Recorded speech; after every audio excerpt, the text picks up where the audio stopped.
Mesdames, Messieurs, bonjour et bienvenue à ce webinaire interactif d'Advicen, organisé en partenariat avec la plateforme Direct Dirigeant. L'objet de ce webinaire est de faire le point sur les avancées de la société dans le contexte d'une augmentation de capital actuellement en cours.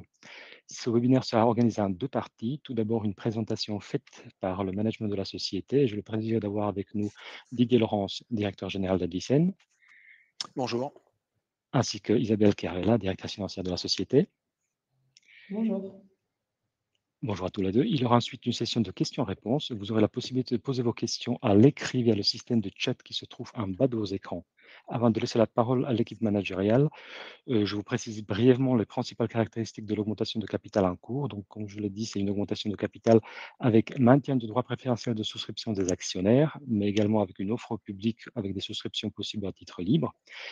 Le montant recherché est de 2,6 millions d'euros pour être porté à 2,9 millions d'euros en cas d'exercice intégral de la clause d'extension. Le prix de souscription est de 1,35 € par action nouvelle et la parité de 2 actions nouvelles pour 13 actions existantes ou 13 DPS existants. L'opération court jusqu'au 17 juillet 2025 inclus et vous trouverez tous les détails sur le site d'Advicen, advicen.com ou auprès de votre intermédiaire bancaire habituel. Je laisse à présent la parole à l'équipe managériale. Merci Douchan. Bonsoir à tous. Donc je suis Didier Laurence, je suis directeur général d'Advicen. Je vais vous parler des développements de la société et je laisserai Isabelle Carvela vous évoquer quelques éléments financiers. Bon, je passerai sur le disclaimer parce que je pense que ça n'a pas beaucoup d'intérêt de lire toute cette documentation. Peut-être que beaucoup d'entre vous connaissent déjà Advicen, mais je voudrais faire un petit point là-dessus. Advicen, c'est une société pharmaceutique. Donc déjà, c'est un premier élément qui est avec un objectif principal, qui est un objectif de création de valeur. C'est une société qui est innovante.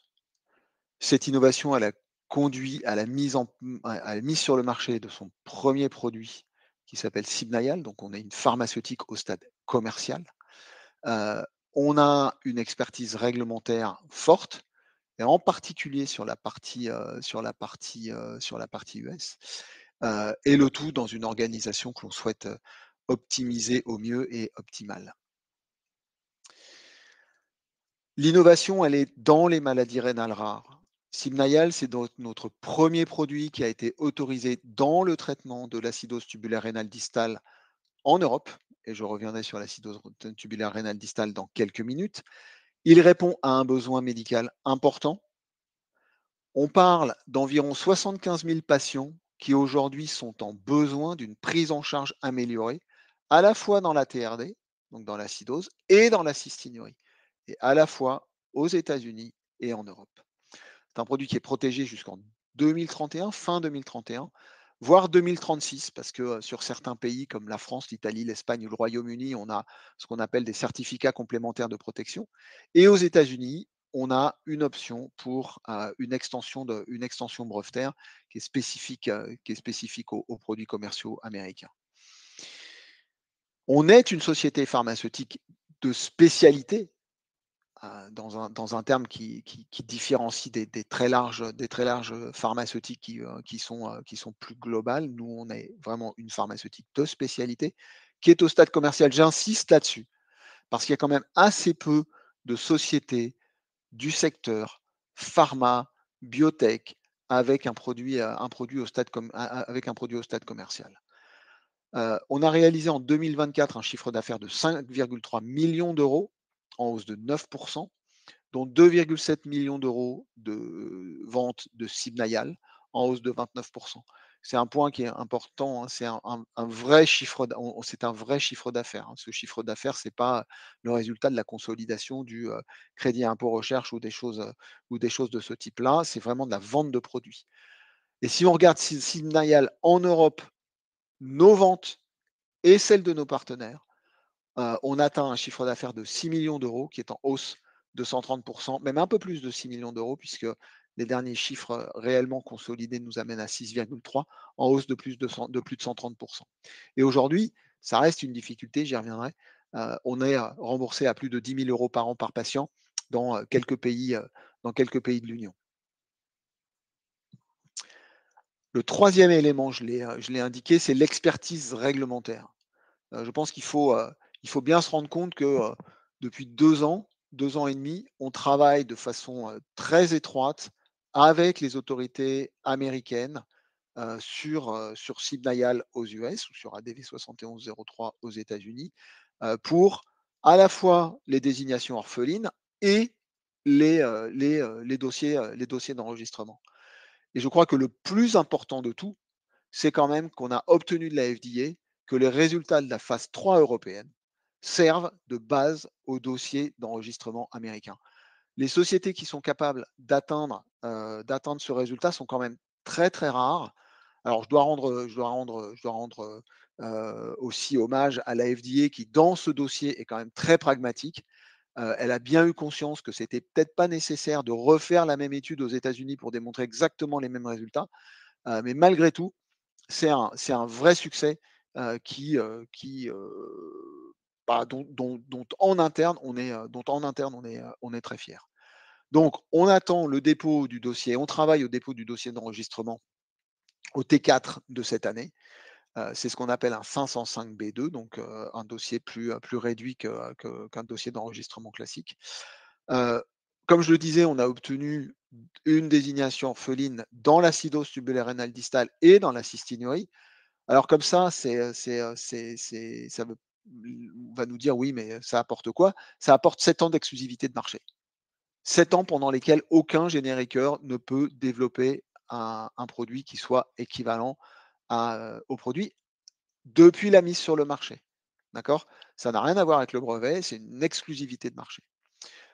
Et puis, encore une fois, un autre élément de succès avec la FDA, c'est que on a enfin, on a enfin obtenu l'accord de la FDA pour un marqueur biologique dans l'étude pivot cystinurie aux États-Unis. Et ça, c'est également quelque chose sur lequel je reviendrai. Enfin, on a une organisation qui est optimisée. Aujourd'hui, Advicen, c'est une société qui emploie 12 personnes.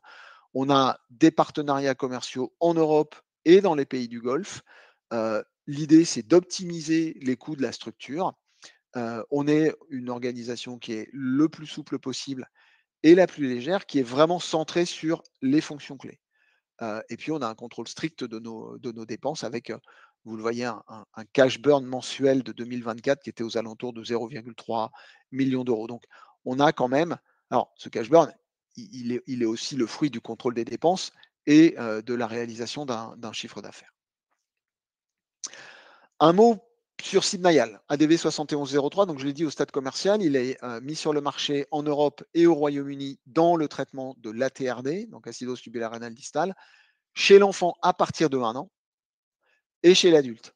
Il y a assez peu de produits, c'est pareil, qui ont une indication, en tout cas en termes de nature de patient, aussi large.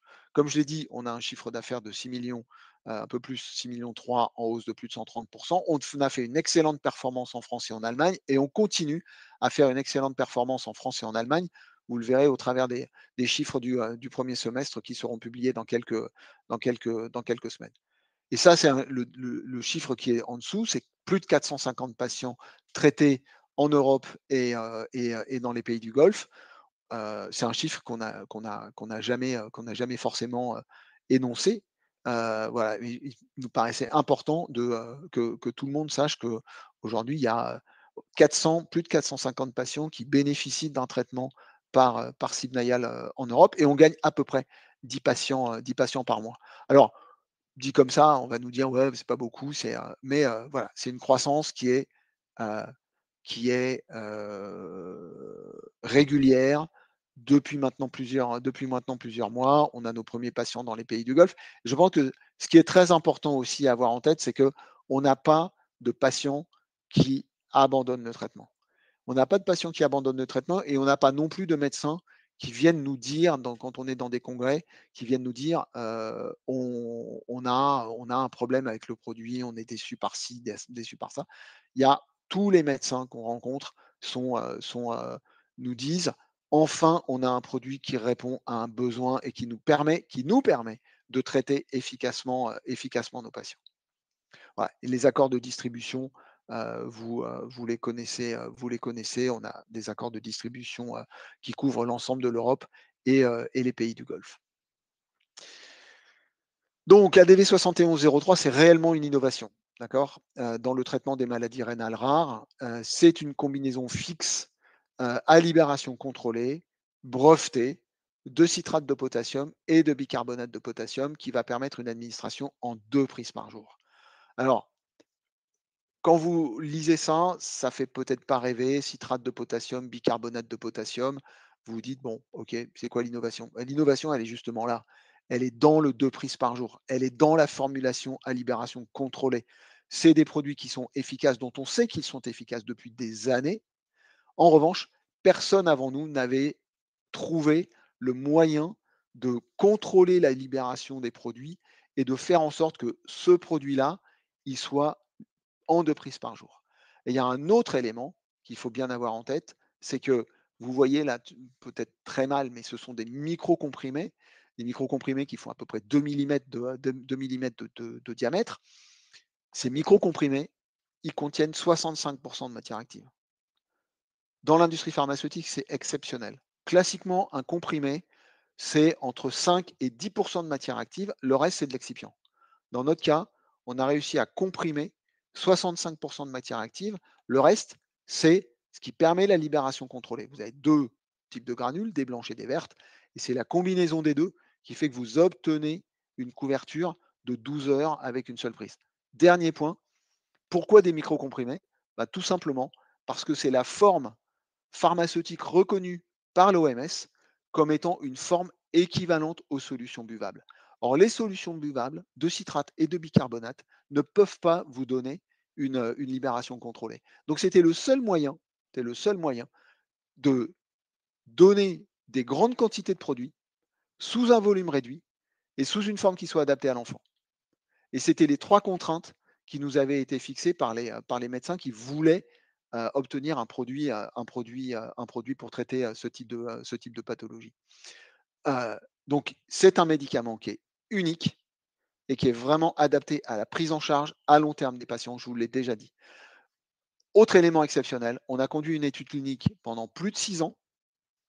On a, on a eu un patient qui est sorti d'études, sur les 28.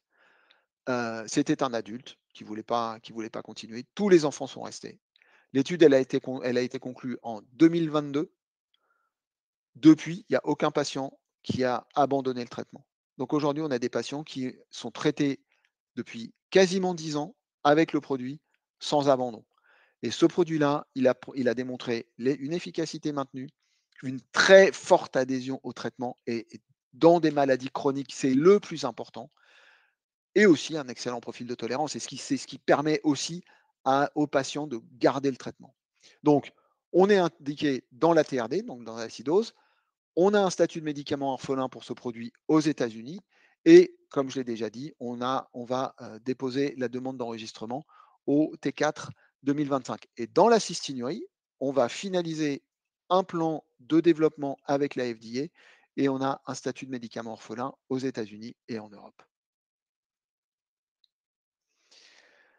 Donc ADV 7103, sur ce tableau, vraiment, c'est le résumé, entre guillemets, des caractéristiques de produit. C'est vraiment un produit qui a été développé pour changer la vie des patients.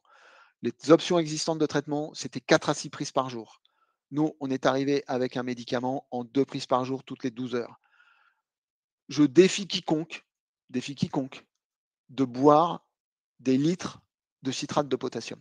Or, c'est ce qui se passait avec les patients.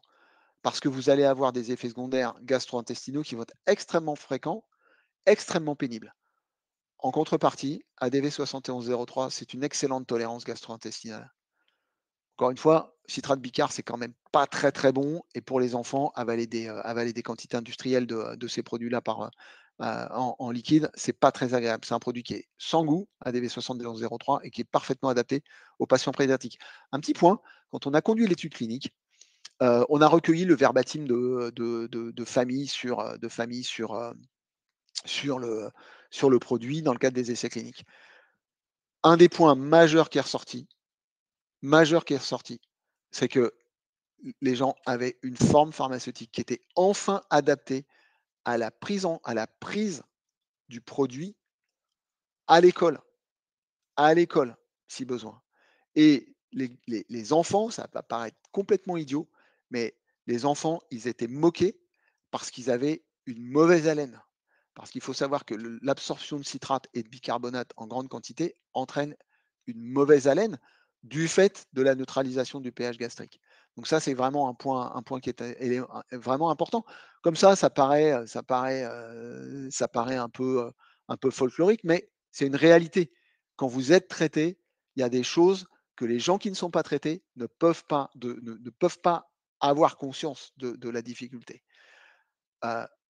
Bon, globalement, c'était des préparations magistrales, hein. Aujourd'hui, on est arrivé avec un médicament prêt à l'emploi, ça change quand même les choses. Et puis, on avait des traitements, des traitements historiques qui n'étaient pas standardisés. Parce que vous savez que dans l'étude clinique, je vous l'ai dit tout à l'heure, il y avait 28 patients. Sur les 28 patients, il y avait 27 formules différentes utilisées avant la prise en charge par ADV 7103 Sibnayal. C'est aujourd'hui le seul médicament qui est autorisé en Europe et au Royaume-Uni dans l'acidose tubulaire rénale distale et dans les prochaines semaines au Moyen-Orient. Donc c'est vraiment une option thérapeutique qui permet aux médecins de prendre en charge une pathologie pour laquelle ils avaient énormément de difficultés à traiter. Et quand vous avez peu de moyens de traiter une pathologie, bah, vous la traitez mal.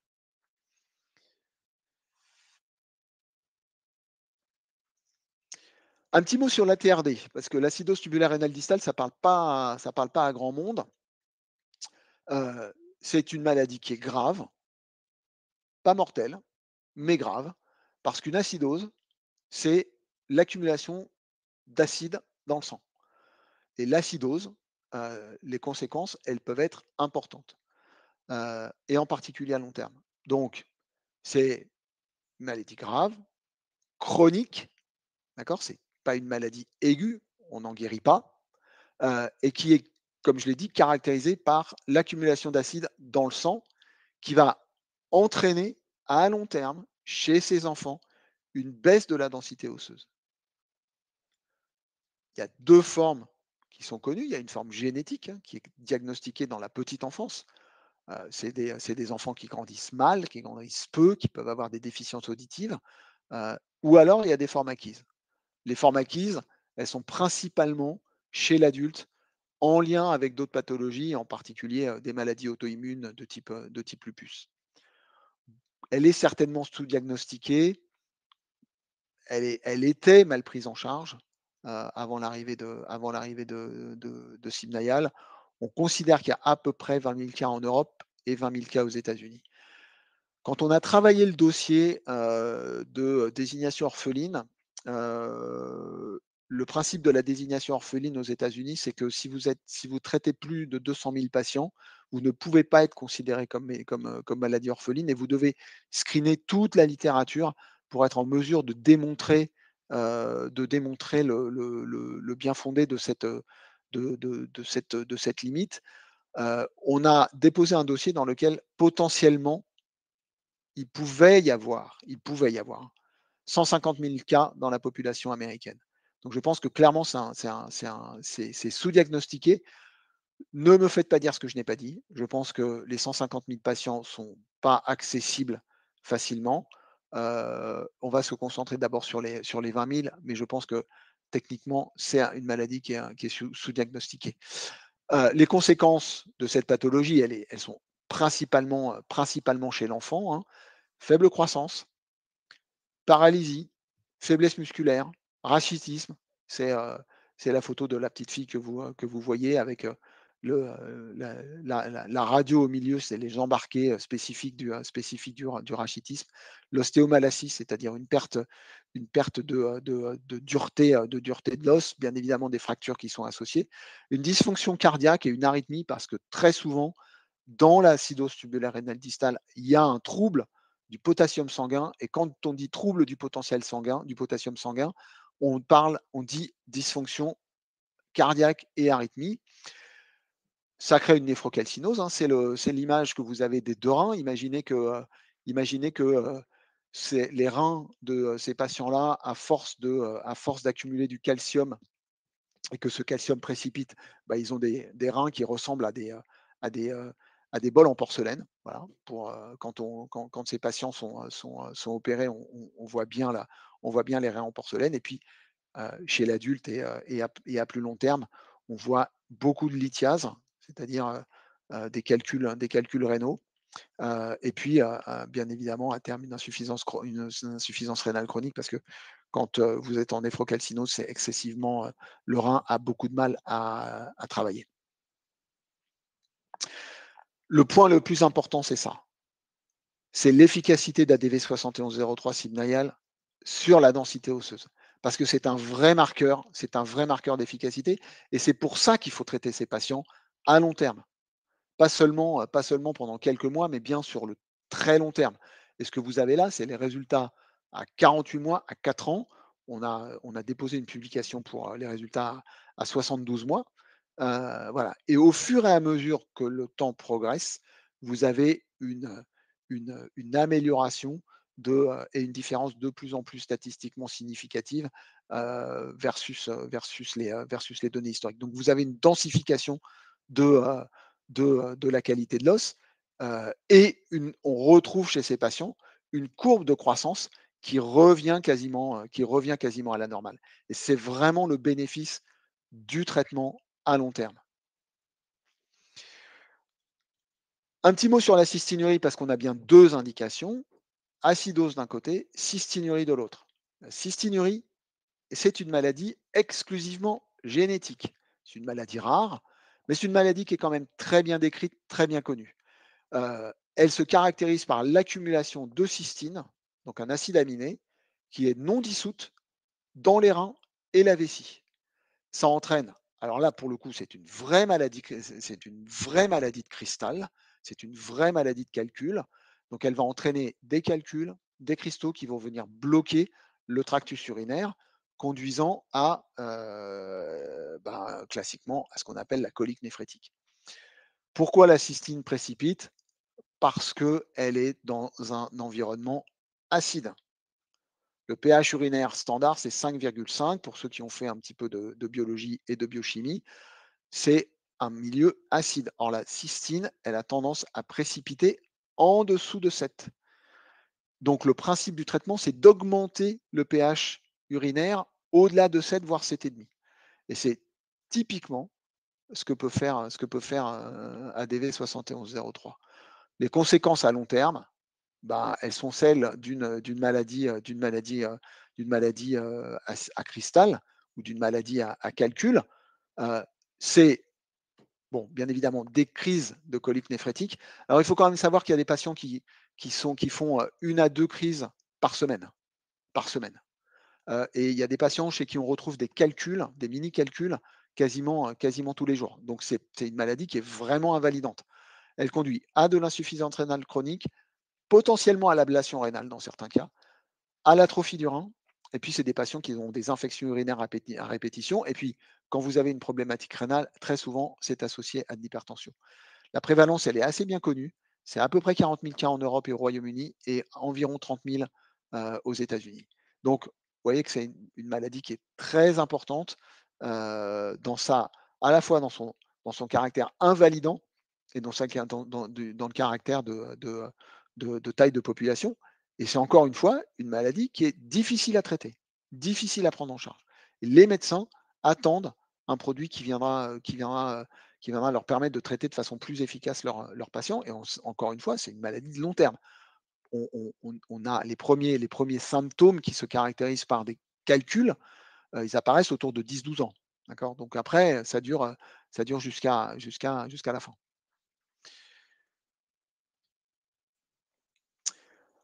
Donc, je vous l'ai dit, c'est un marché potentiel significatif. Comment se positionne ADV 7103 dans cette pathologie? Clairement en première ligne thérapeutique. La première ligne thérapeutique, c'est 1, je réduis l'apport en protéines.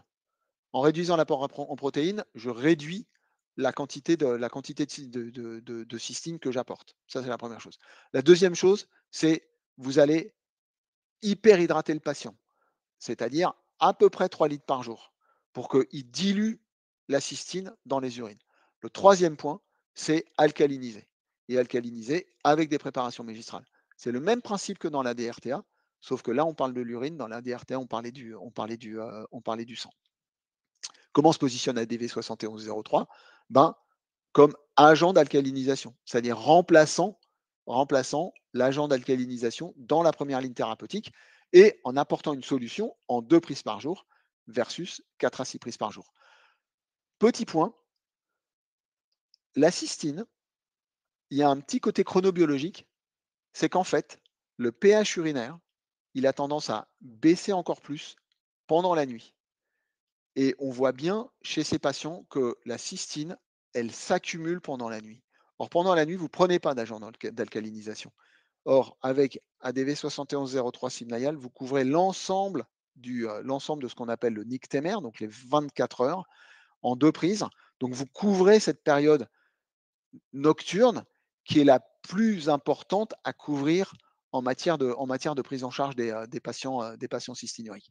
Ensuite, il y a une deuxième ligne thérapeutique, si ça ne suffit pas, qui est principalement utilisée aux États-Unis, finalement très peu utilisée en Europe, à l'exception de l'Italie. C'est l'utilisation de ce qu'on appelle les agents chélateurs de cystine ou thiol.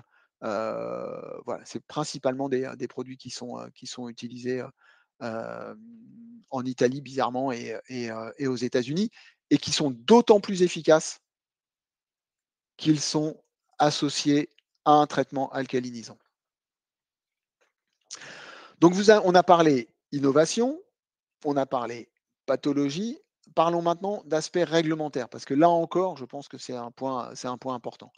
Donc, je vous l'ai dit en introduction, on a réussi à convaincre la FDA qu'une AMM américaine était possible à partir des données européennes. Je ne reviendrai pas sur le caractère exceptionnel de ce résultat. On a démontré une efficacité et une sécurité dans le cadre de nos études cliniques. Et cette efficacité, cette sécurité a été approuvée par les autorités européennes. Il y avait 2 études. Une étude qui s'appelle B21, qui était la démonstration du contrôle de l'acidose avec un très bon profil de tolérance, et la B22, qui était ce fameux suivi au long cours jusqu'à 72 mois, avec ces fameuses données qui montrent un gain sur la croissance et la préservation de la fonction rénale. Il y a très peu d'effets secondaires. Et depuis que le produit est sur le marché, en Europe et au Royaume-Uni, soit fin 2021, on n'a pas de signaux de pharmacovigilance.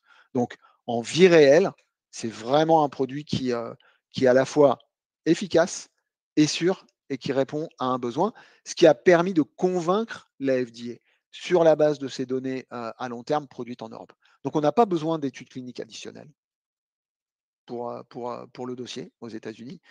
Et très récemment, on a, dans le cadre d'une discussion avec la FDA, on a balisé le chemin définitivement pour le dépôt du dossier, avec non seulement des données cliniques, mais aussi des données de cohorte en vie réelle.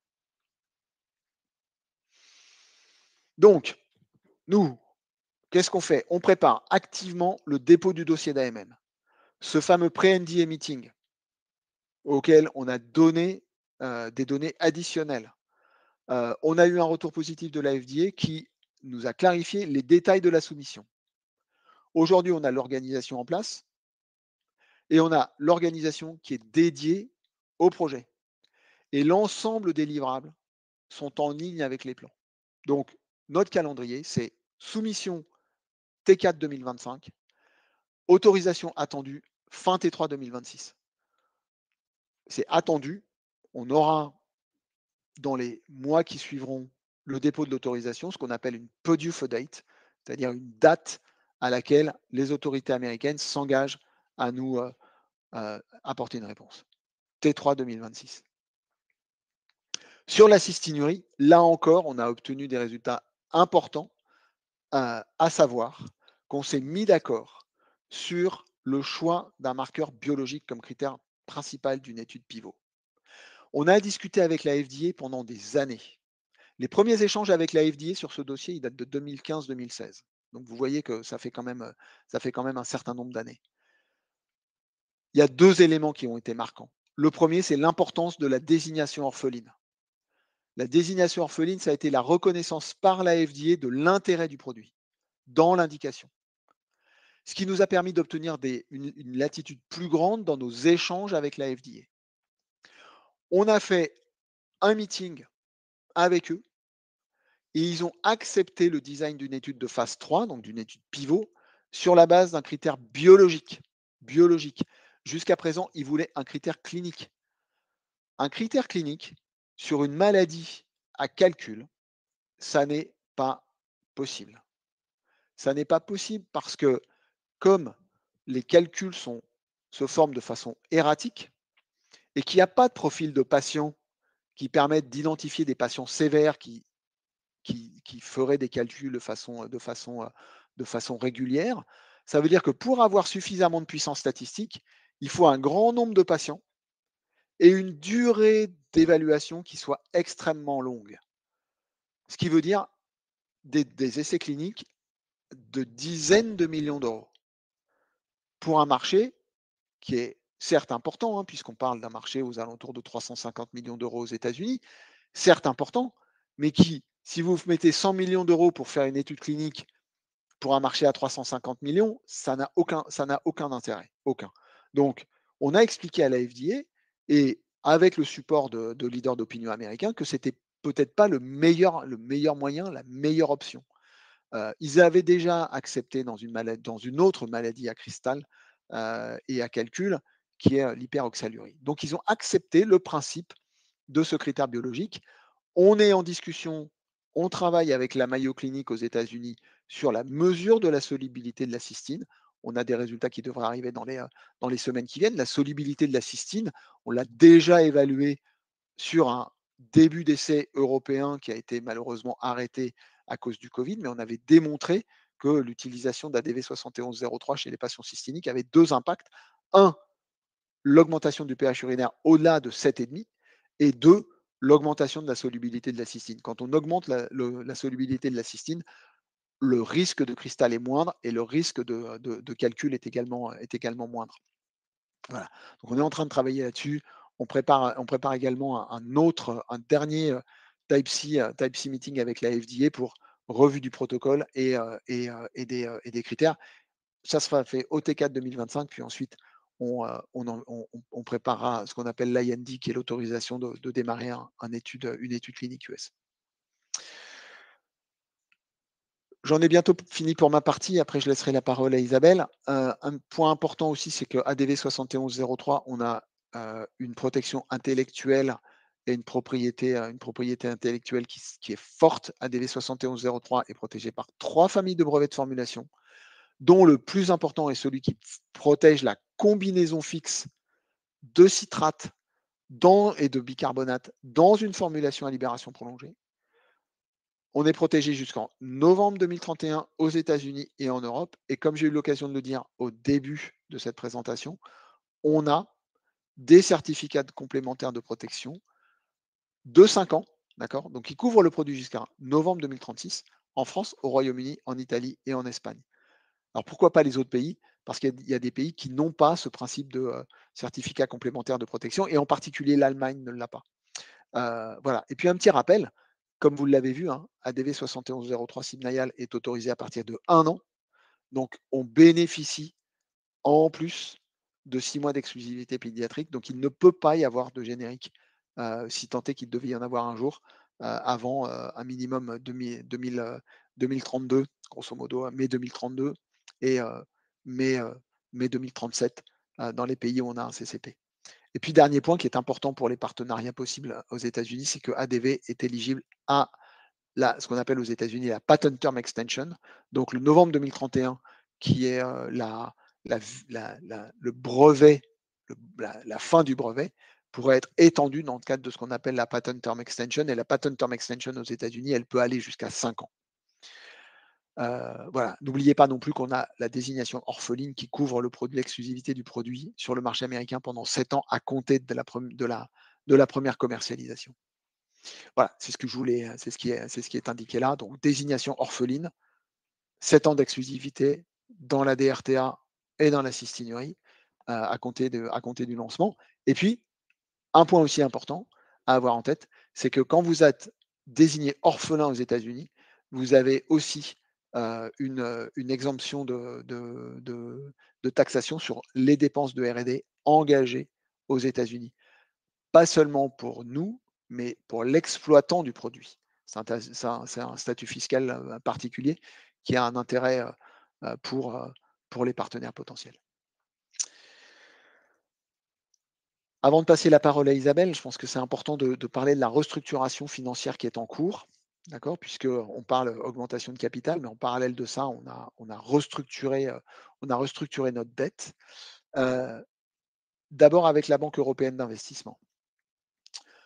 Vous savez tous qu'on avait une échéance de dette là, juin 2025, fin juin 2025. Donc il fallait absolument qu'on restructure cette dette et qu'on se mette d'accord avec la BEI. Je rappelle qu'on a tiré 2 tranches du prêt BEI, qui est un prêt initial de 20 millions d'euros. On a tiré 12,5 millions d'euros. La tranche A, qui était remboursable en juin 25, elle est reportée à juin 27, principal et intérêt capitalisé, d'accord, juin 27. Le taux d'intérêt est légèrement augmenté puisqu'il passe à 9% versus 8, 5% capitalisé, 4% en cash, on était à 7% capitalisé et 1% en cash. La tranche B, dont le remboursement est prévu en 2027, est désormais prévu en 2029, décembre 2029, avec des taux d'intérêt inchangés. Et le taux de royalties sur le chiffre d'affaires est ajusté à 4% versus 3% jusqu'à 50 millions d'euros de revenus. On a également, dans ce package global de restructuration, restructuré les PGE, 2 PGE, un avec BNP Paribas, l'autre avec BPI France Financement. Le remboursement du principal est gelé jusqu'à novembre 2026 avec un paiement final à fin 2028. On aurait dû rembourser la totalité en fin 2026. Et en revanche, le calendrier des paiements des intérêts est inchangé à ce stade. Donc c'était important qu'on s'offre de la visibilité par rapport à nos projets, qu'on s'offre de la visibilité aussi par rapport à nos discussions avec des partenaires. Et l'augmentation de capital, elle s'inscrit aussi là-dedans. C'est bien évident que quand vous avez un partenaire potentiel, qui soit d'ailleurs américain, européen ou autre, il regarde aussi votre structure bilancielle. Voilà. Je passe la parole à Isabelle et qui va vous parler des résultats 2024. Merci Didier. Rebonjour à tous. On a déjà évoqué et communiqué sur les ventes, évidemment, 2024, 2025, et également sur le résultat 2024. Je pense que c'est quand même important qu'on revienne sur un certain nombre d'agrégats, et notamment pour commencer le chiffre d'affaires, puisque c'est quand même un des key points qui apporte du cash à Advicen, et l'un des principaux contributeurs de ce chiffre d'affaires, c'est notre médicament Sibnayal. Parmi les 4,9 millions de ventes brutes que nous avons fait en 2025, Sibnayal représente près de la moitié et a présenté par rapport à 2023 une hausse de 14%. Et dans cette hausse de 14%, ce qui est à souligner encore une fois, c'est la vraie belle performance française, puisqu'entre les 2 années, on fait 40% de mieux, donc entre 2023 et 2024. Ça veut donc dire des patients qui ont encore plus accès à Sibnayal. Il y a d'autres pays, et notamment l'Allemagne, on en a déjà parlé, qui fonctionnent également très très bien, selon les mêmes tendances. Et ça se confirme encore en 2025. On voit qu'il y a de plus en plus de patients qui sont mis sous traitement. Et on évoquait au début de cet échange une dizaine de patients de plus par mois. On est vraiment dans cette tendance depuis le début de l'année. Sibnayal, vous le savez, a d'une particularité en termes de structuration de revenus. On enregistre des ventes sur une première partie en ce qui concerne les ventes qui sont faites par nos partenaires en Europe et au Moyen-Orient. Et il y a une autre partie qui est constituée de royalties. Ces royalties, elles sont réalisées sur les ventes de Sibnayal et elles ont représenté un demi-million d'euros en 2024. Donc, ça traduit également une expansion des ventes chez nos partenaires, notamment par rapport aux 200 000 euros qui avaient été générés en 2023. Et on continue de voir aussi depuis le début de l'année 2025, cette même tendance affirmée du fait que les partenaires vendent vraiment bien et donc puissent donner accès à de nouveaux patients notre médicament Sibnayal. Dernier point concernant les revenus, ce sont les autres produits d'activité. Alors, ils paraissent très significatifs en 2024 par rapport à 2023, notamment parce qu'en fin d'année 2024, on a réussi à conclure avec Primex Pharmaceuticals un accord dont on vous avait déjà parlé à plusieurs reprises et qui a résulté en une indemnité en fait, de 3,5 millions d'euros, dont nous avons reçu 1 750 000 fin décembre en cash.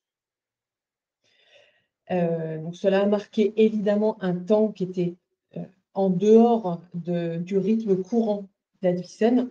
C'est la raison pour laquelle aussi, pour rétablir une vraie performance, on le verra sur le slide suivant, on a vraiment noté cet accord avec Primex comme un élément qui était exceptionnel au titre de l'année 2024. En termes de charges opérationnelles et donc de résultats opérationnels, j'espère que vous noterez que c'est tout à fait contenu, voire même un résultat opérationnel qui est meilleur que l'année dernière et que l'année d'avant, malgré le fait qu'on alloue encore la plupart de notre cash aux dépenses de R&D. On les affecte essentiellement en fait, au développement d'ADV 7103 aux États-Unis, dans les deux indications, comme Didier vient de vous le rappeler ou de vous l'expliquer. Alors, on a eu un effet non cash, mais qui pèse effectivement dans les comptes que vous voyez, du fait de la dépréciation de notre outil de production, qui était le développement d'une machine, d'une ensacheuse. On a dû abandonner ce projet. Ça a résulté en un impact de plus de 2 millions d'euros dans les comptes comptables, encore une fois sans impact cash. Un point à noter concernant les frais commerciaux, c'est qu'ils sont évidemment concentrés sur Sibnayal. On a aussi dans ce poste des remises appelées par l'État français, calculées par l'État français sur les ventes que l'on fait en France pour Sibnayal et également pour une deuxième spécialité qui s'appelle l'Icosam. On a un impact qui est très fort en 2024 de ces remises, de ces taxes donc fixées par l'État français, 2,9 millions, c'est 2,6 au titre de l'année 2024 et un rattrapage au titre de 2023. Pour information et comparaison, on n'avait que 1,5 million en 2023. Et enfin, alors les frais généraux qui représentent 2,6 millions en 2024 versus 3,2 millions en 2023, là encore, on essaye de toujours confirmer, maintenir cette politique stricte de contrôle des dépenses. Encore une fois, on voit qu'il y a un recul de près de 20% sur ce poste qui traduit réellement les efforts que chacun chez Advicen fait pour pouvoir contribuer à atteindre à un moment donné l'équilibre opérationnel. Le résultat financier, vous en avez l'habitude, on a parlé de la restructuration financière, ça couvre essentiellement les intérêts des emprunts, que ce soit les emprunts à la BEI ou les prêts garantis par l'État que nous devons verser tous les ans. Je reviens sur la partie habituelle de notre activité et la partie extraordinaire de notre activité. En 2024, on a eu, donc, en dehors de ce contrat signé avec Primex, qui était une excellente nouvelle, et ces 3,5 millions d'euros de revenus, on a eu aussi d'autres éléments, dont on a parlé, qu'il faut retraiter pour avoir une vraie vision de la performance.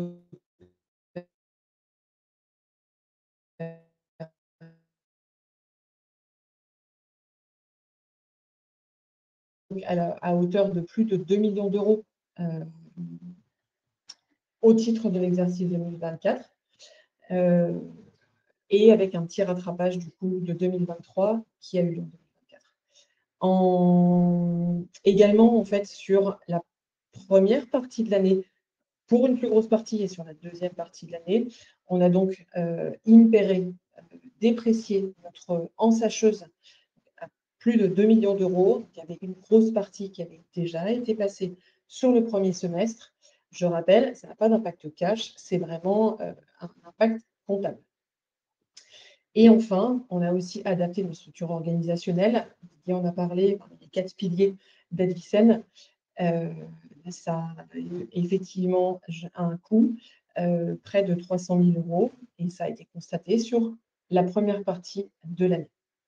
Donc, quand on regarde tous ces éléments en fait, non courants qui ont été retenus en 2024, on a une performance en fait en résultat opérationnel courant qui s'élève à moins 3,3 millions versus moins 4,6 millions l'année dernière.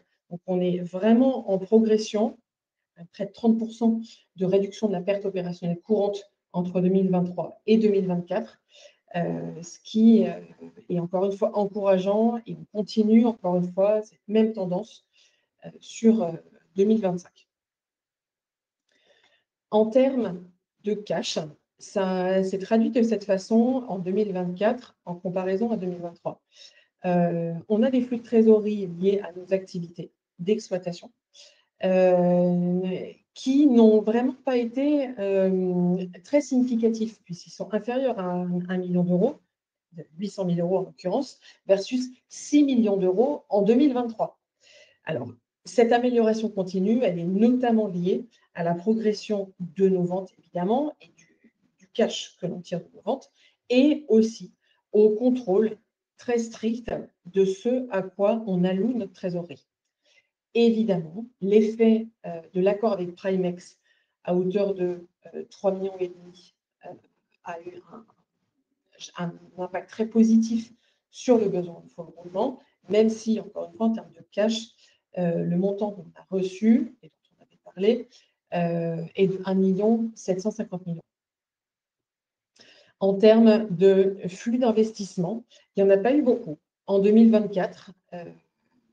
Et c'est vrai qu'en 2023, on avait fait pas mal d'investissements dans le cadre du déploiement de notre ensacheuse. Ce projet étant arrêté en 2024, on avait beaucoup moins d'investissements en ce sens. Dernier aspect concernant nos opérations de financement, en 2024 comme en 2023, on a remboursé les prêts garantis par l'État à hauteur de 1 million 100 000, il y avait à peu près 1,2 million en 2023. Et la différence notable sur ces flux et aux activités de financement entre 2024 et 2023 réside essentiellement dans le fait qu'on avait eu un apport de 5,4 millions net de frais lors de l'augmentation de capital de l'automne de cette même année. Donc, sur l'intégralité de l'année 2024, on voit qu'on a une variation de la trésorerie, une consommation de la trésorerie nette de 2 millions d'euros, qui représente un tiers de mieux que l'année d'avant, qui était à 3 millions d'euros.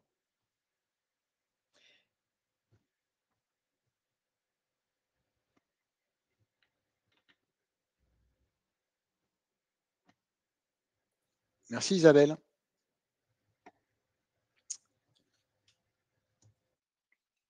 Un petit mot sur la structure actionnariale, puisque je pense que c'est important. Donc on a un flottant qui est aux alentours de 56%. On a BPI France qui nous accompagne maintenant depuis 2011, qui représente 22%. BPI France qui participe à l'augmentation de capital en cours, qui avait déjà participé à l'augmentation de capital il y a maintenant 2 ans. Il y a CEMAG Invest qui est un family office à 18%, qui a priori ne participe pas, ou en tout cas pas à ma connaissance, qui avait déjà participé à l'augmentation précédente de façon très significative, puisqu'ils avaient plus que garanti et plus que participé à hauteur de leur quote-part. Un autre fonds qui est un fonds d'investissement régional qui accompagne la société depuis maintenant très longtemps à 3,5%. Enfin, dernière slide, et puis mais je vais la passer très vite, puisque Dušan en a déjà parlé. C'est l'augmentation de capital et les conditions de l'augmentation de capital. Je pense qu'on va pouvoir passer aux questions-réponses. Dušan ? Merci beaucoup Didier et Isabelle pour cette présentation très complète. Alors en effet, on a déjà une liste de questions, dont un certain nombre qui portent sur le partenariat. Donc je vais essayer de les regrouper par la plus complète. Le partenariat américain concernant la cystinurie et la TRD est-il bien avancé? Ce partenariat sera-t-il ficelé d'après vous avant la fin de l'année 2025 ou du moins au cours du trimestre 2025? Voilà pour cette première question. Le partenariat US, ça fait partie de notre stratégie. Ça fait plusieurs mois qu'on discute. Alors j'ai vu une question sur et Boston, c'était comment? Boston, c'était une réunion justement avec des partenaires potentiels. On en revoit très régulièrement. Il y a plusieurs labos qui sont dans la data room. On a des discussions très sérieuses. Alors, il y a eu des questions sur, vous nous aviez parlé d'une offre à 9 chiffres. Je vous confirme qu'on a eu une offre à 9 chiffres. Je vous confirme on n'a pas accepté cette offre, parce que c'est pas le tout d'aligner les chiffres, c'est aussi de voir comment est structuré un accord. Si la 90 des 9 chiffres est, lié à un chiffre d'affaires futur de 400 millions ou 500 millions ou plus, pour moi, ça n'a pas beaucoup de valeur.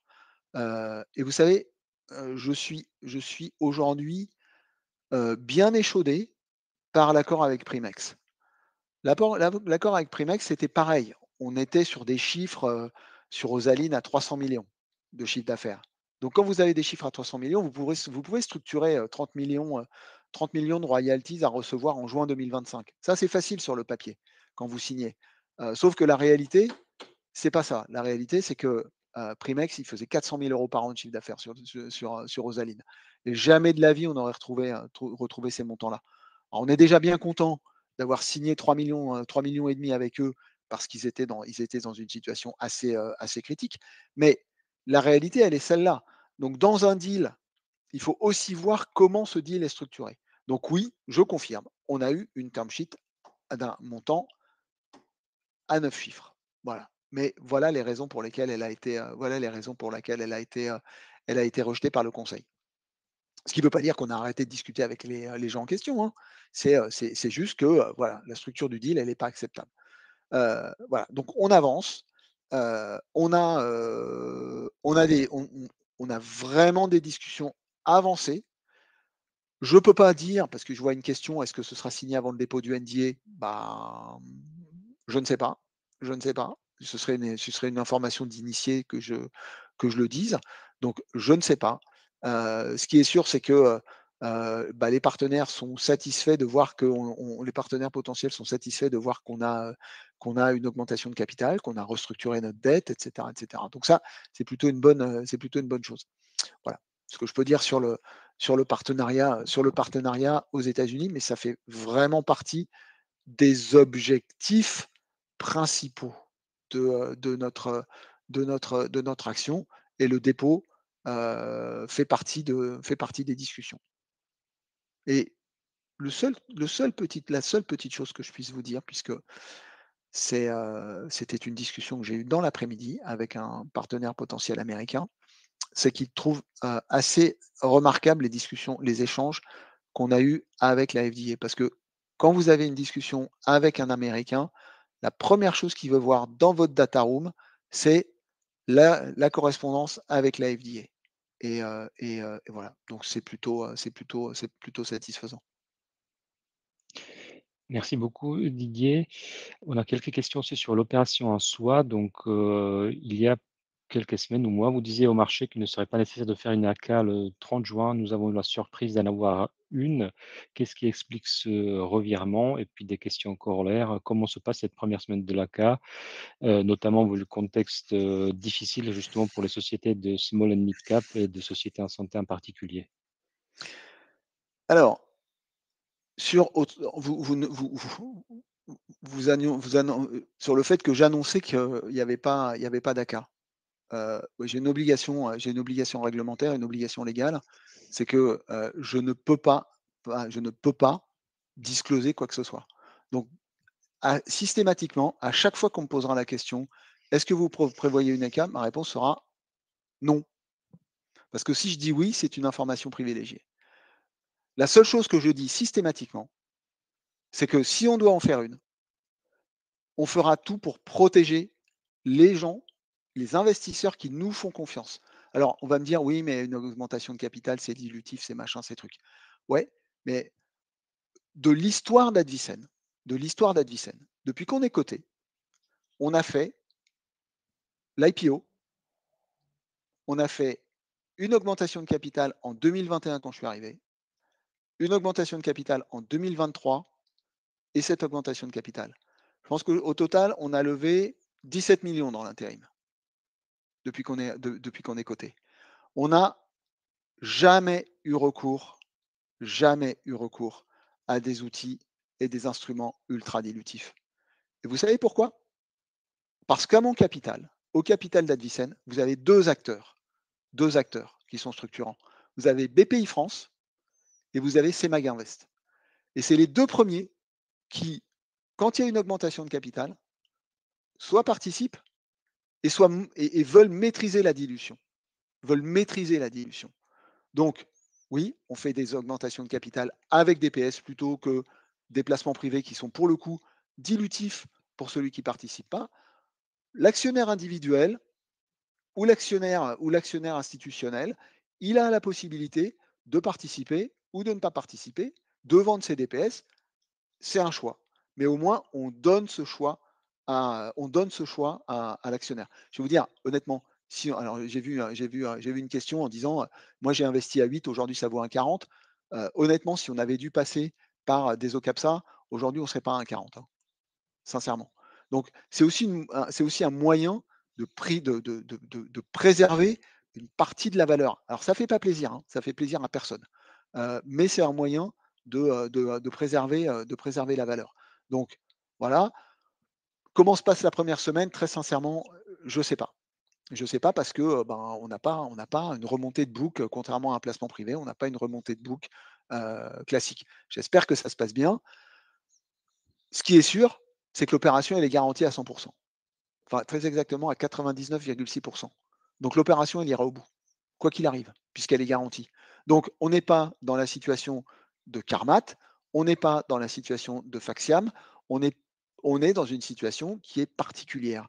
Alors on pourrait me dire, oui, mais pourquoi ne pas avoir levé plus? Bah, tout simplement parce qu'on ne pourrait pas lever plus. On ne pourrait pas lever plus. Aujourd'hui, aller chercher 10 millions, par exemple, dans un marché tel qu'il est, dans le secteur de la biotech ou de la pharma, c'est illusoire. C'est illusoire. Ça n'est pas possible.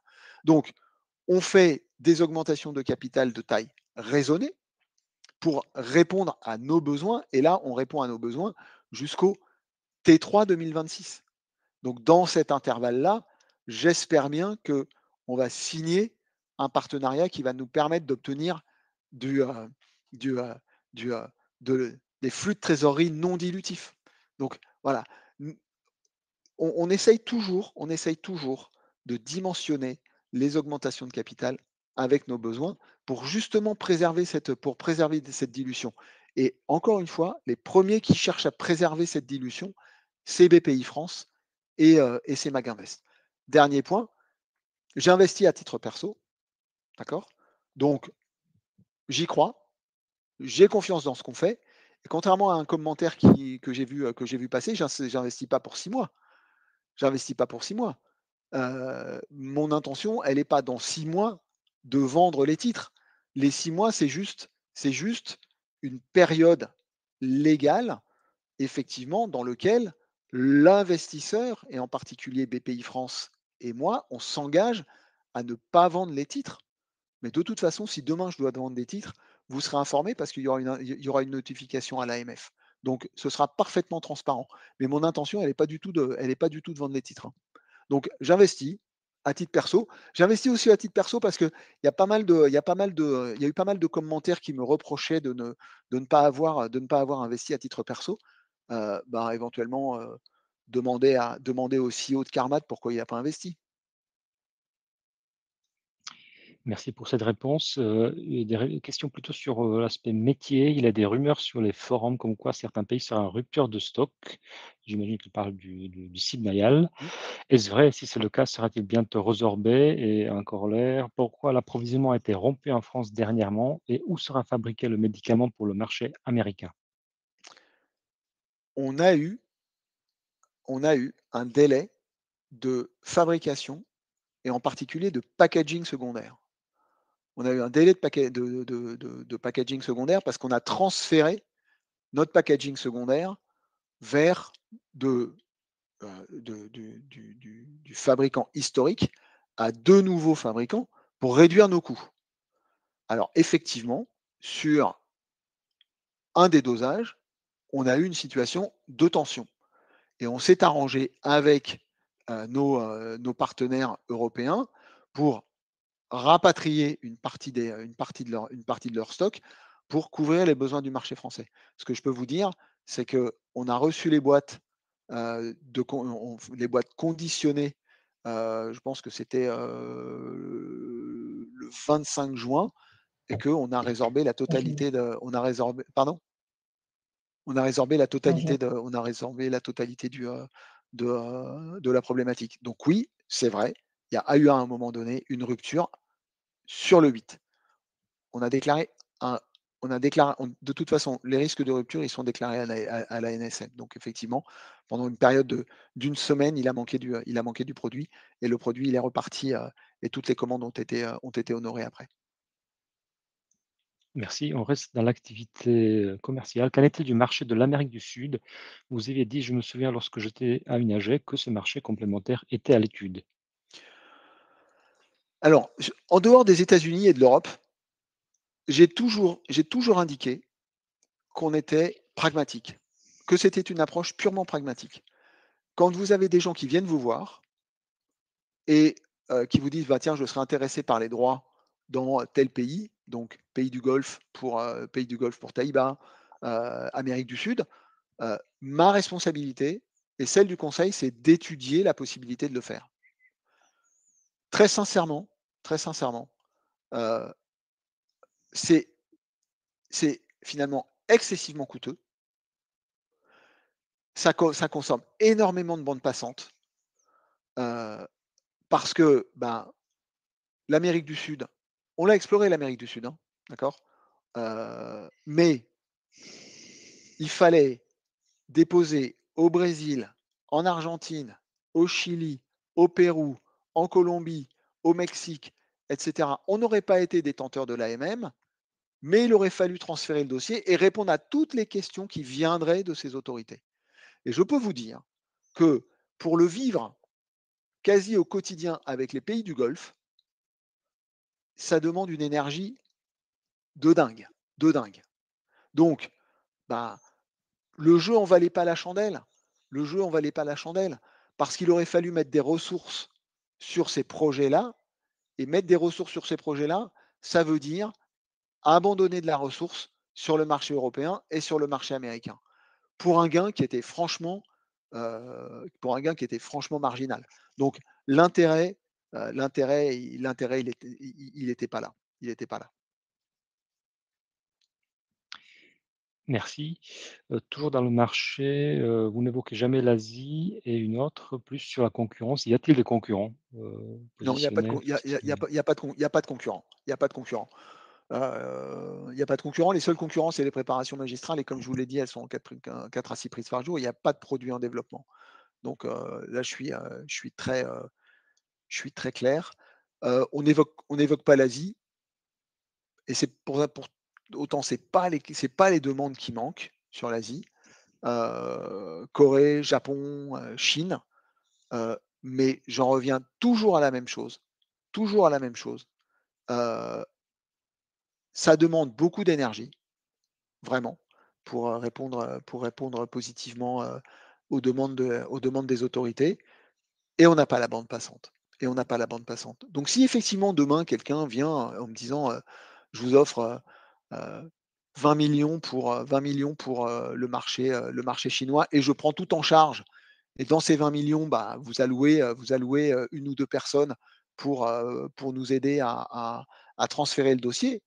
Bah, là, c'est un là là, c'est, là, ça peut être entendable. Mais franchement, c'est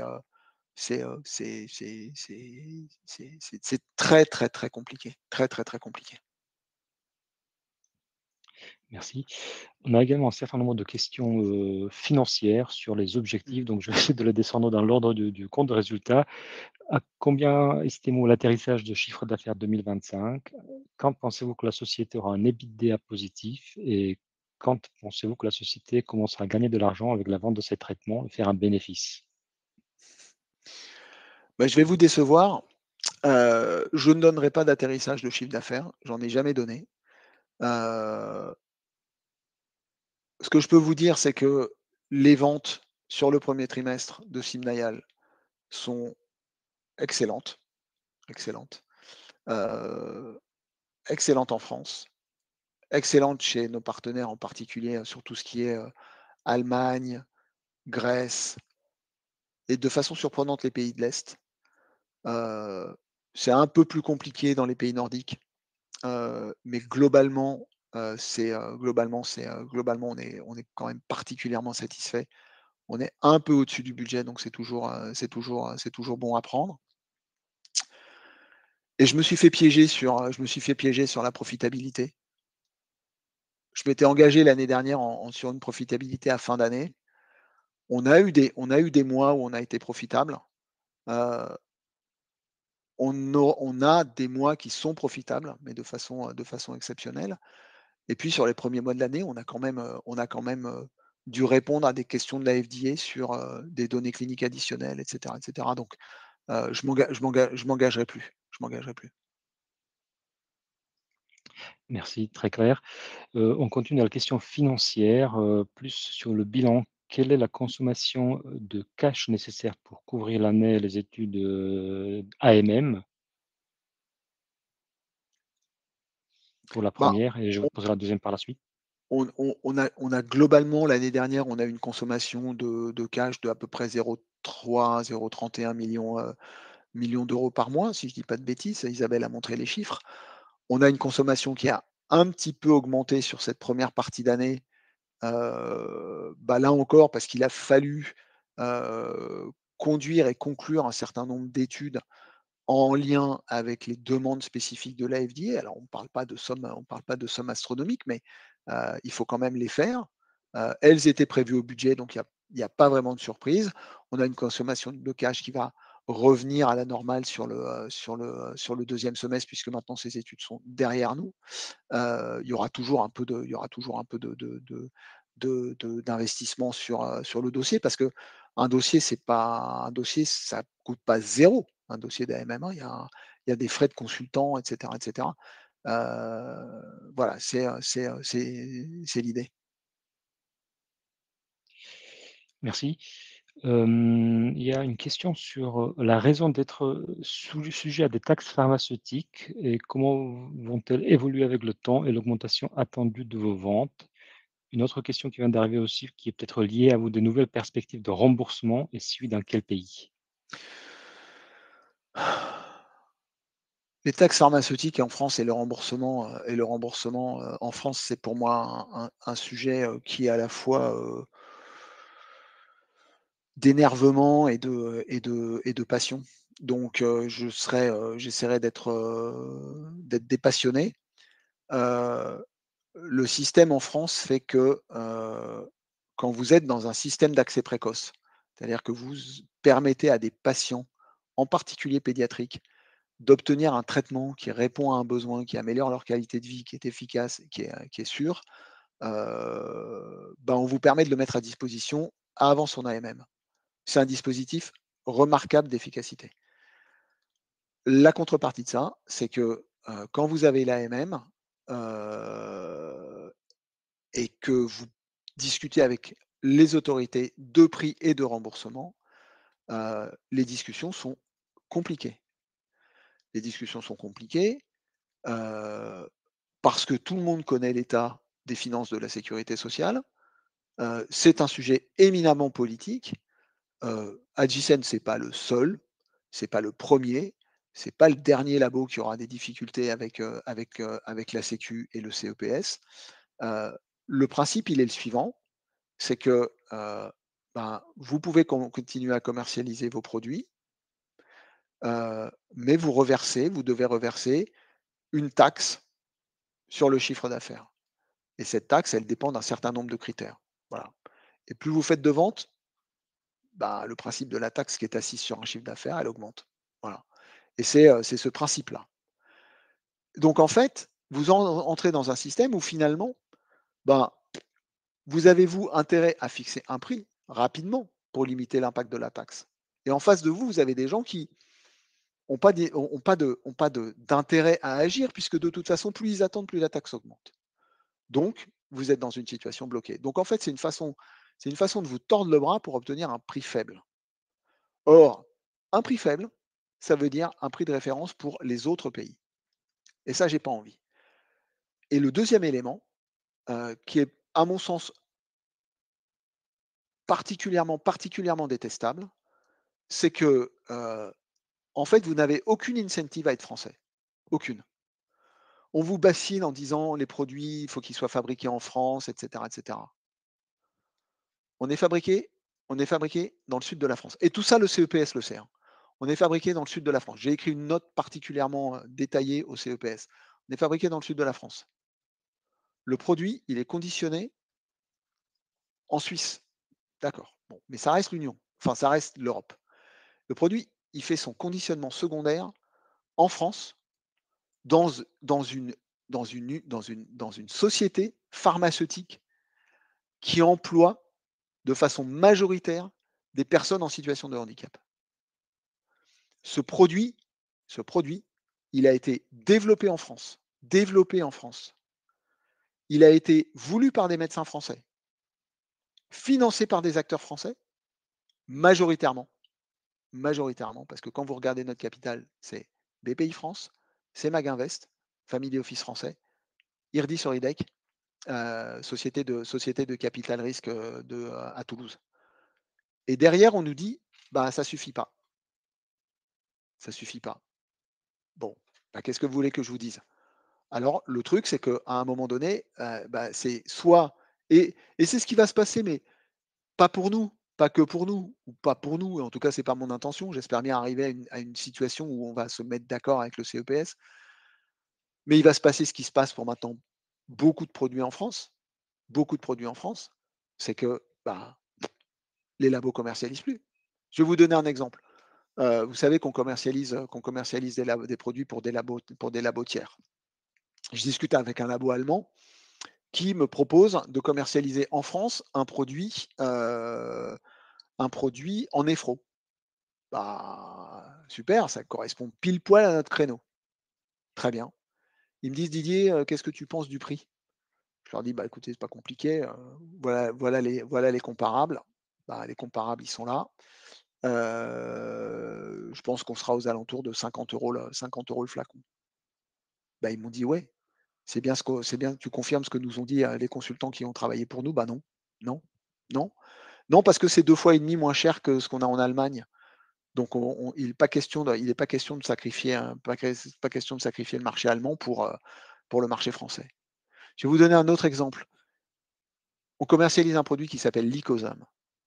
Et celui-là, je le cite en exemple systématiquement. Et croyez-moi, le jour où je quitterai l'industrie pharmaceutique, c'est la première chose que je ferai.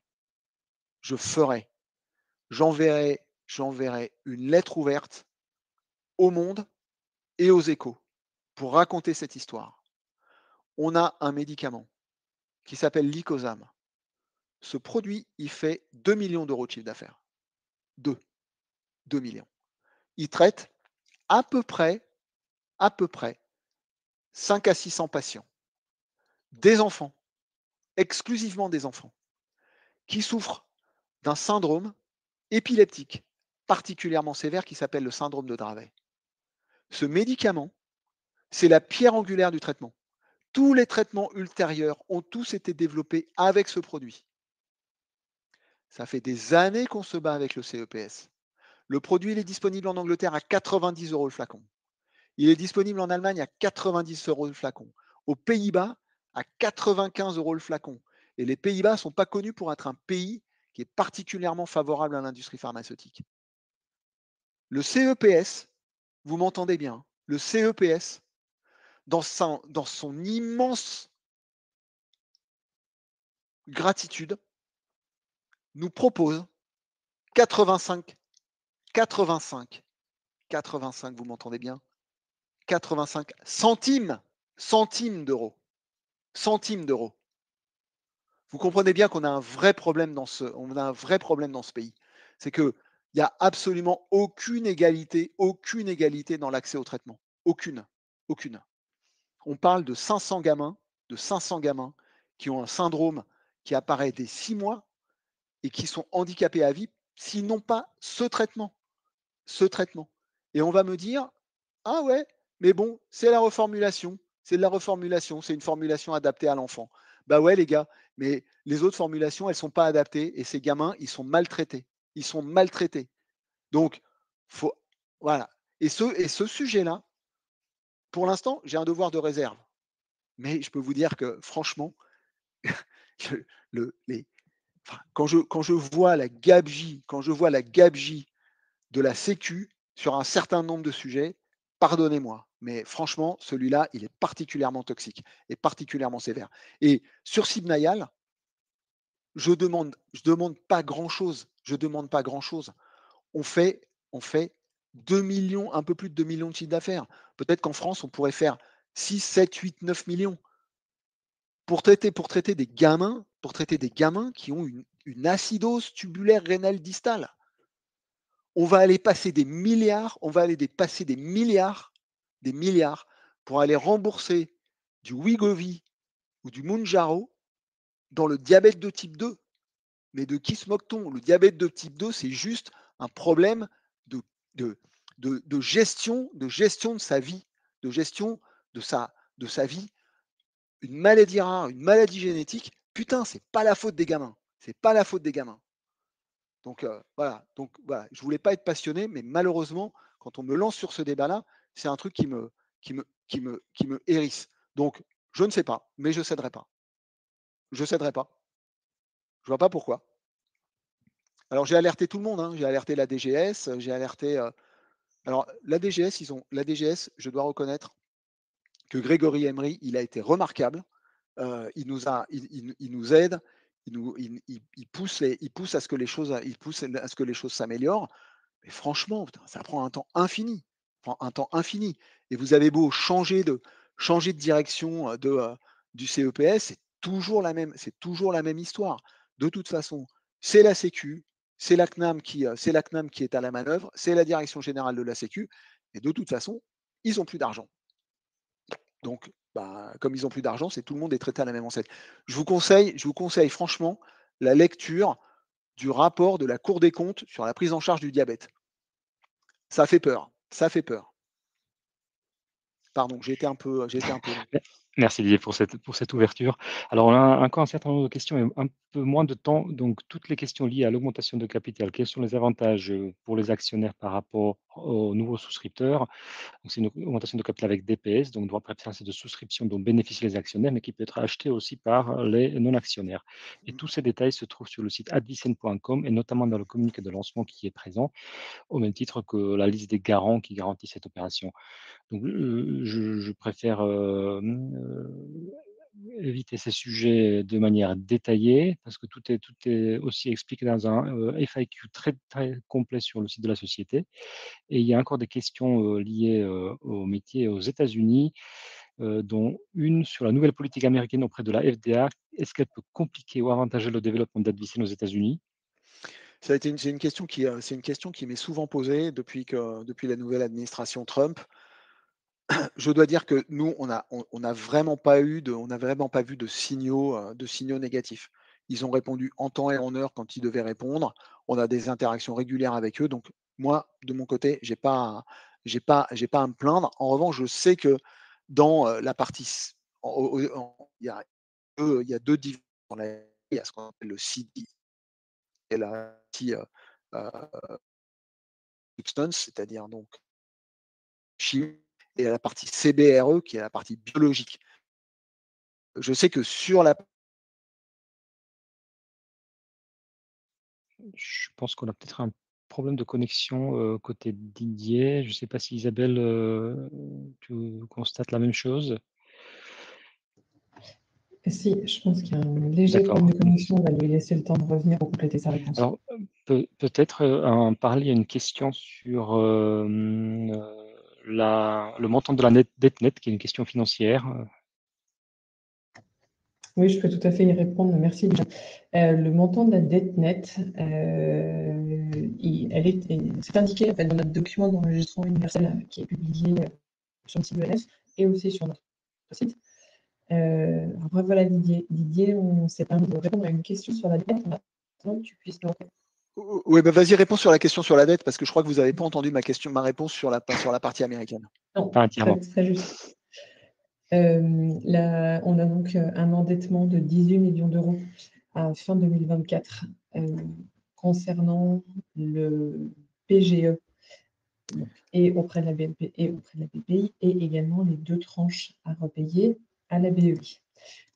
Cette dette auprès des établissements de crédit et de la BEI, elle est évidemment à netter de notre cash disponible à fin d'année 2024 qui s'élevait à 3 millions d'euros. Donc on est à 15 millions net à la fin de l'année 2024. Et sur la partie US, donc sur ce que je disais, c'est que j'ai pas de signaux négatifs, moi. Autour de la FDA, on reste, ils répondent en temps et en heure. Quand ils se sont engagés à répondre, ils répondent en temps et en heure. On n'a pas de distorsion. Je modère un peu ma question parce qu'il y a deux divisions à la FDA. Il y a le CDER, qui est la partie qui s'occupe des produits non biologiques. Et là, il y a le CBER. Le B, c'est pour biologique. Et E, j'entends dire qu'il y a quand même plus de problèmes. Alors, c'est la division qui gère les vaccins. Et comme tout le monde le sait, Kennedy Jr. est un anti-vax profond. Donc, je pense qu'il y a beaucoup plus de perturbations sur le CBER que sur le CDER. Voilà ce que je peux vous dire. Mais moi, je n'ai pas à me plaindre, en tout cas de la nouvelle administration, en tout cas sur ce plan-là. Merci. Il reste peut-être 2 questions toujours liées aux États-Unis. Que se passera-t-il si aucun partenariat US n'est signé avant la fin de 2025 et surtout d'ici un an, donc la visibilité financière? Bah, d'ici fin 2025, il ne se passera rien.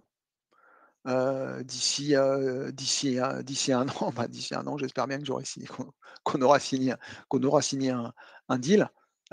C'est aussi pour ça hein, qu'on avait besoin d'avoir de la flexibilité financière et de pas avoir cette épée de Damoclès qui pesait sur notre tête. Donc voilà. Encore une fois, si j'investis à titre personnel, c'est bien parce que je pense qu'on est dans une configuration qui est positive et que je pense qu'on est en bonne voie de réussir quelque chose de grand aux États-Unis. Rares seront ceux qui auront réussi à avoir un produit commercialisé en Europe et aux États-Unis. Voilà. On pourra être très fier de ce qu'on a fait. Merci beaucoup Didier. Est-ce qu'il y a encore 2 dernières questions? Pourquoi vous abandonnez l'idée de fabriquer une machine de séchage? Alors c'est très simple. C'est très simple. Nos prédécesseurs ont imaginé des prévisions totalement hors sol.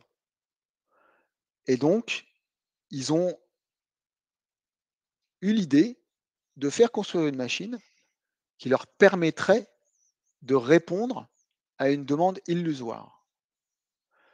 Toutes les personnes à qui on a parlé nous ont dit, mais il suffisait de mettre plusieurs machines dans sa charge, en série, les unes à côté des autres, et vous auriez eu exactement le même résultat pour un coût 2 fois inférieur et une probabilité de résultat de 95% là où vous en aviez que 10. Quand on a refait les calculs, de total cost of ownership de cette machine, il s'est avéré que ça n'avait aucun intérêt. Plus le fait qu'elle aurait été sous-utilisée. Quand vous sous-utilisez une machine, elle est sous-performante. Vous avez des coûts associés qui sont bien supérieurs à ce que vous attendiez, et qu'au final, les sachets que vous sortez, ils vous coûtent plus cher que ce que vous faites. Donc, il n'y avait plus d'intérêt à le faire. Mais c'est un crève-cœur, hein, de passer une provision pour dépréciation de 2,5 millions. 2,5 millions. 2,5 millions. Voilà. Là, je peux vous dire que celui-là, je l'ai là aussi. Mais bon, c'est la vie du business. De toute façon, si on avait continué, on allait dans le mur et on aurait eu encore des charges encore plus importantes. Donc à un moment donné, il faut prendre une décision, on a arrêté. Très clair, merci. Une question prospective donc pour la fin, la phase 3 en cystinurie, quand est-ce qu'elle finirait approximativement et quelle serait la séquence pour l'AMM par la suite? J'hésite toujours à répondre à ces questions parce qu'à un moment donné, on va me le renvoyer dans les dents en me disant: «Ah mais vous vous étiez engagé à». Je m'engage pas à. Si je suis réaliste, on fait un type C au T4 2025, on se met d'accord. On a une IND aux États-Unis, première moitié de 2026.